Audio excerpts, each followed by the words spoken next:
Welcome back to the show, everyone. That's right, orange.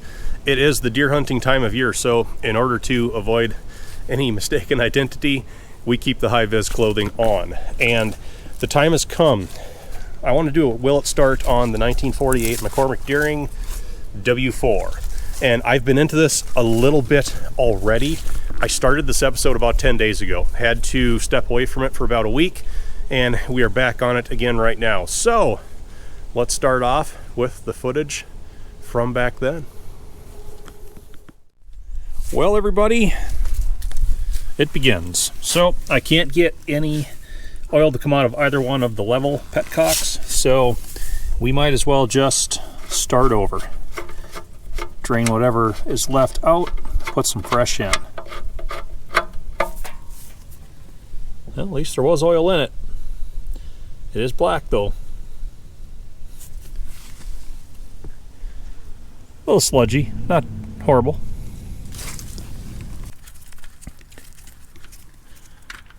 Oil filter as well. I also pulled the plug out of the base of it right there.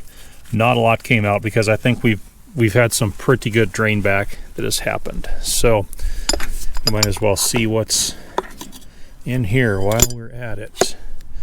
And honestly, the filter doesn't look horrible. We might have a little bit of settle out. It's a good place for that. A little bit of settle out down in here.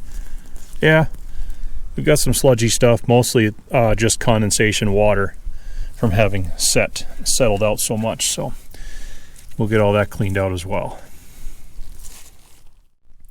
So a couple of things. It wasn't until I cleaned the oil pan drain plug off that I realized it's brass. Definitely a replacement, but still kind of cool. New oil filter in the can right there. So we're all ready to go, and I threw the new O-ring down here, and I pulled the old one off, and I was like, wow, usually you have to dig these out with a pick. We're really living right. It was a little bit hard, but I thought, oh well, and then I'm like, well, that's sticking up kind of high, so I went and got a pick, and sure enough, I found this nearly carbonized one in beneath it. Not a whole lot left of it, but we peeled them both out. Brand new seal. So this old girl is not going to know what to do with all these brand new pieces on. And new oil in. We've got it running out of the upper petcock now. So I'll close that up. And for an engine that has sat for this long and has had this much drain back, we're still going to throw a little bit in, just for good measure. We're going to need to put the camera down. That's better, because after we get this cranking, there's a lot of items up top. If we can ever start this, come on, man. There we go. There's a lot of items up top, nooks and crannies, that are going to collect and trap some of the oil that's in the pan right now. So we know we're at least clean inside of it again.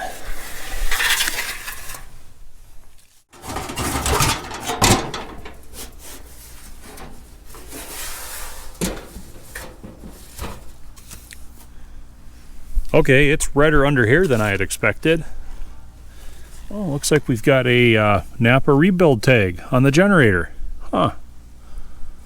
Yeah, all right. Don't know how old that is, but yeah, we'll take it. Pulling the spark plugs, I want to have a good look. So far, they've all looked just like that. Nothing too carboned up and not rusty. That's the best part.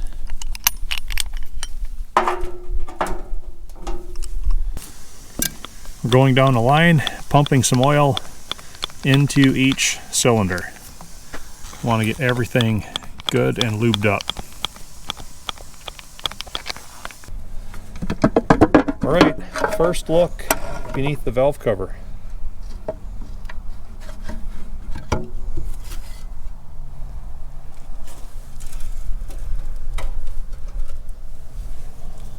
So far, not horrible.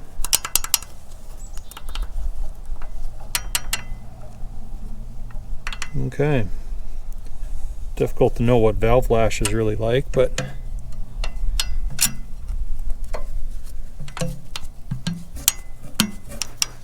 got movement on all of them. that's good. So we've got the hand crank from the Super W-4. Senior's gonna spin this over. It's looking good. Spins smooth. We don't have any spark plugs in. We're just circulating all that oil that we put in the cylinders, everything else. So pop some plugs in now. All right, we're just jumping 6 volts direct to that external coil. We're gonna check for some spark. Haven't even had the cap off the mag. Saw spark there. Spark on both of them we got out. It's got juice. Valve cover's back on, all the plugs are in, wires hooked up, and we've got jumper cables going from our 6-volt battery over here, and I just want to test this starter. The back of it is awfully tough looking. It's been heaved out. We're just going to jump some power straight to it, see if it even spins. Ready? Contact. Well, that was the wrench came off the tank. It doesn't sound great, but it spins. I don't think it's got any juice. I think the drive came out. Yep. It doesn't even have enough power to turn the engine over. Not a big surprise. Yeah, I think the starter's, because he was using 12 volt. Yep. Yeah. Starter. It's pretty much shot. And that brings us back around to today. So what I've done in the meantime, we've got the starter bolts loose. It can't hinge out this way because it hits the bolt right there. So I think if I take the belt drive off, I can rotate the starter in the other way, get it to come out of there. Otherwise, the nose cone is still probably that long. We're not going to get it to clear out of that upper half bell housing. So let's move this, see what happens.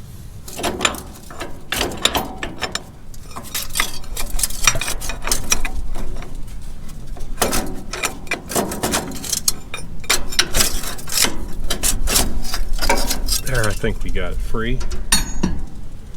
This band out of here.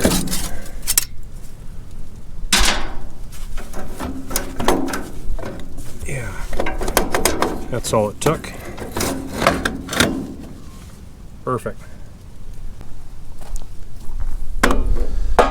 Here we are. So, you know, really inside it doesn't look bad. I can see the commutator down in there. Looks good. The brushes look good. And I'm just assuming this is a 6-volt starter. Maybe it's a 12. Maybe that's why the 6-volt didn't crank it fast enough. There are no tags on it, so we'll have to get in and look at the windings. Brushes, yeah, everything. I'm thinking that was a rebuilt unit as well. But in the meantime, I've got the known good 6-volt off my 45 Farmall H, and dimensionally, it's the same. Nose cone should be the same. Bolt pattern same. Bendix gear, same. We'll just swap that in.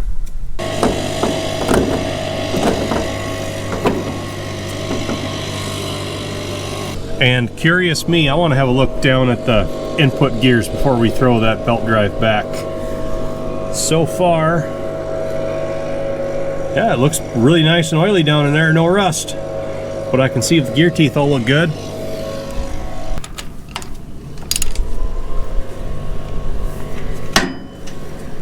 All right. Okay, everybody, now we should have some spin.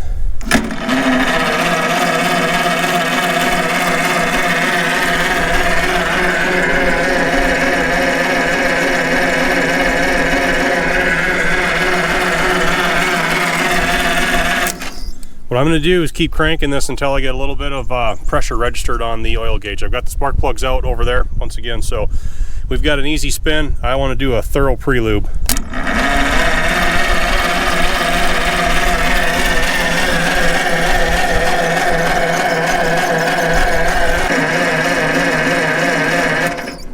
See that needle drop back? It's slow. That's as much pressure as we're going to get probably on an old pump and just cranking with the starters. So let's put some fuel to it and some spark.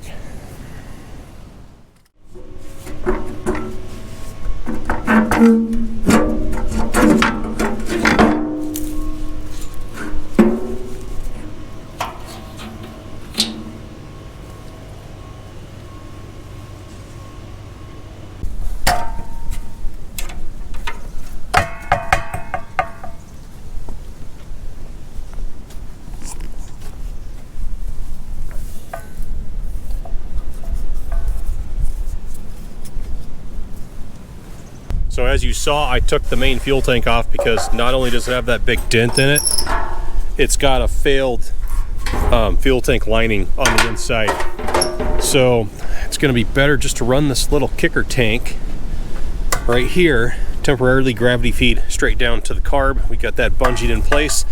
And another thing I did, I put a nice battery on here, bungeed it down, and we've got new cables running back to a new push button switch back here. So that is going to make cranking it a lot better. All the old cables were nasty, the switch was bad, contacts didn't work anymore. Should make life just a little bit easier. All right, should we try it? I think we'll try. I'll hook up the ignition. Okay, we're in neutral. Haven't tested the battery yet, have you, on the start? No, I haven't. We got the throttle somewhere mid-range. Okay. Ready? Yeah. Hooked up.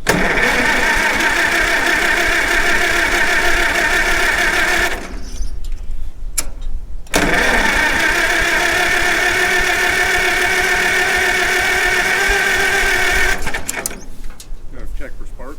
Nothing yet. Let's check for spark again. Okay, everybody, I didn't like the spark that was coming out of the magneto, so the 45 Farm All H became a parts donor again. I had the distributor drive off of it and on the bench, threw it on there real quick, so instead of the mag, we got the distributor jumpers powering the coil. Let's see if that's any improvement.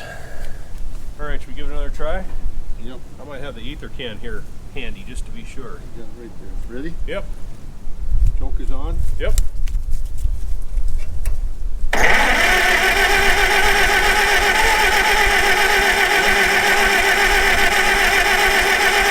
What? Right under your carb. Your hose is on. It's just running gas out of there. Yep, she's sucking. She's got some vacuum. You have to give her a shot right in your carb. Try it again.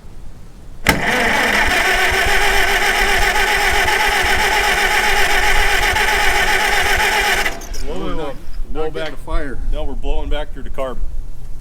Got a bad valve? I don't know. Well, me and my infinite wisdom, I timed everything 180 off, so that could be why we weren't getting any pops.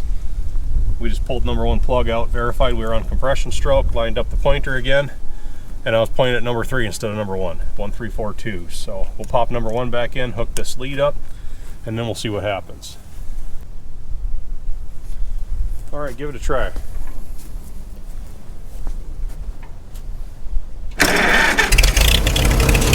Yeah. It's amazing what can happen when everything's timed up right. Got oil pressure. Doesn't sound horrible.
Starving for fuel just a little. Yeah, I think that carburetor needs some work on it. I think it's good enough to try driving it though. Oh, plenty good to drive. Well, time for the test drive. Check out and see if that clutch works. We'll find out right away as soon as he tries to put this thing into gear. Yeah. That seemed to work good. Check out and see what kind of whine and noises we got in the rear end.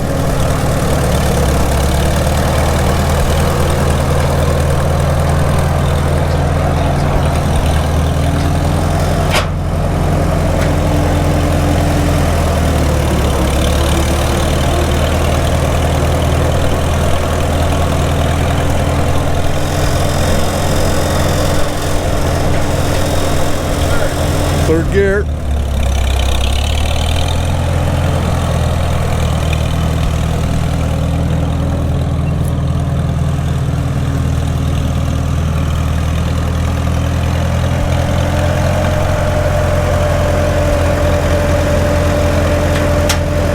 Fourth gear.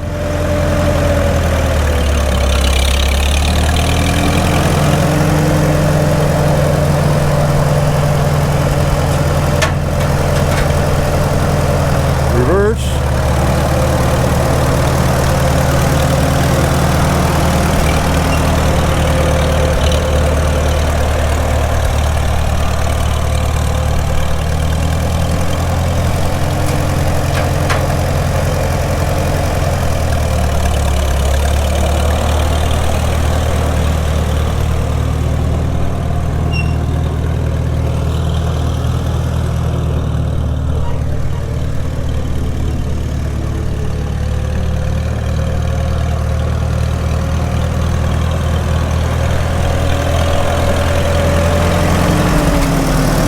Brakes work?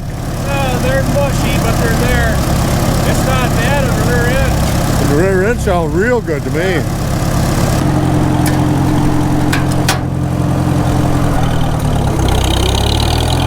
Clutch doesn't feel too bad, really. No chatter. Back end on this one's quieter than the Super.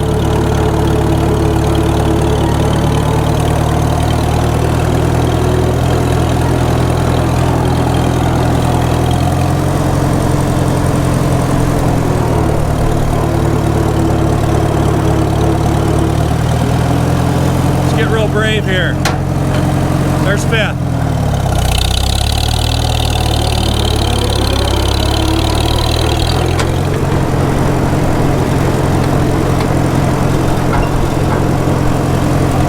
Fifth definitely works.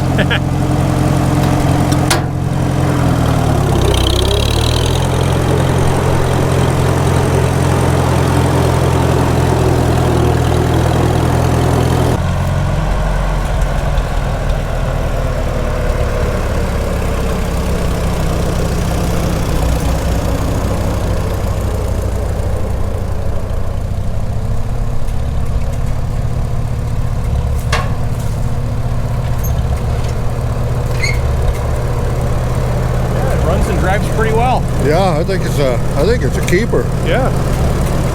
Pretty good for a parts tractor, huh? Yeah.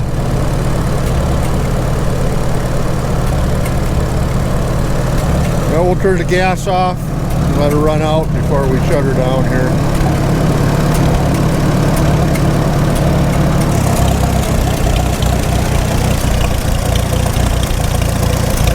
Running out of gas now.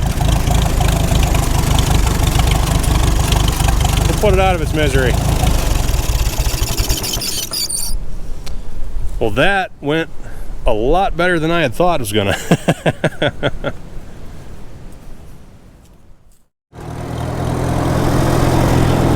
Well, everyone, I thank you for watching. This tractor runs and drives a lot better than I had hoped that it would. Very happy with it so far. Clutch feels good. Brakes are mushy, so I'm sure the brake pads are probably completely worn out, but the rear end is even fairly quiet. I can't believe it. It sounds good. So I think we're about ready to wrap this episode up. Oh, and I finally figured out what this light switch does.